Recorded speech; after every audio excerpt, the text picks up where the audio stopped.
जिन्दगी आफ्नो तरिकाले जिउनुमा एउटा गहिरो स्वतन्त्रता लुकेको हुन्छ। जब मानिस अरूको सोच, व्यवहार वा स्वीकृतिको भरमा बाँच्न थाल्छ, तब उसले आफ्नो वास्तविक अस्तित्व हराउँदै जान्छ।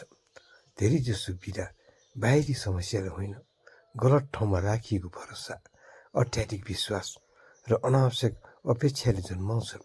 सुरुमा कसैमाथि भरोसा गर्नु सहज लाग्छ, किनकि मानिसलाई साथ चाहिन्छ, अपनत्व चाहिन्छ। तर जीवनको कठोर सत्य के हो भने सबैले आफ्नो भावना बुझ्दैन, सबैले आफ्नो इमान्दारिताको कदर गर्दैन। कहिलेकाहीँ हामी कसैलाई आफ्नो संसार ठान्छौँ, आफ्नो सपना, दुःख र कमजोरी सबै उसँग बाँड्छौँ। तर समय बदलिँदा मानिस पनि बदलिन्छ। जसलाई सबैभन्दा धेरै विश्वास गरियो त्यो सोच पनि प्राय त्यहीँबाट आउँछ। त्यसपछि मानिस भित्रभित्र टुट्न थाल्छ। अपेक्षा जति ठुलो हुन्छ, निराशा पनि त्यति नै गहिरो हुन्छ। त्यसैले जीवनलाई शान्त र सहज बनाउन सिक्नुपर्ने पहिलो कुरो भनेको आफ्नो खुसीको चाबी अरूको हातमा नदिनु हो।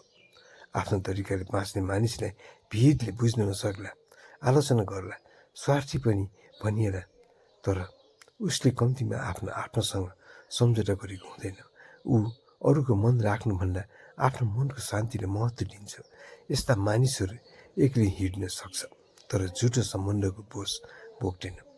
जिन्दगी वास्तवमा सुन्दर तब बन्छ जब मानिसले अपेक्षा घटाएर आत्मविश्वास बढाउँछ, जब उसले बुझ्छ कि सबैभन्दा बलियो साथ आफ्नै हिम्मत हो। भरोसा गर्नै नहुने होइन, तर आफ्नो सम्पूर्ण खुसी कसैको व्यवहारसँग बाँड्नु मूर्खता हो।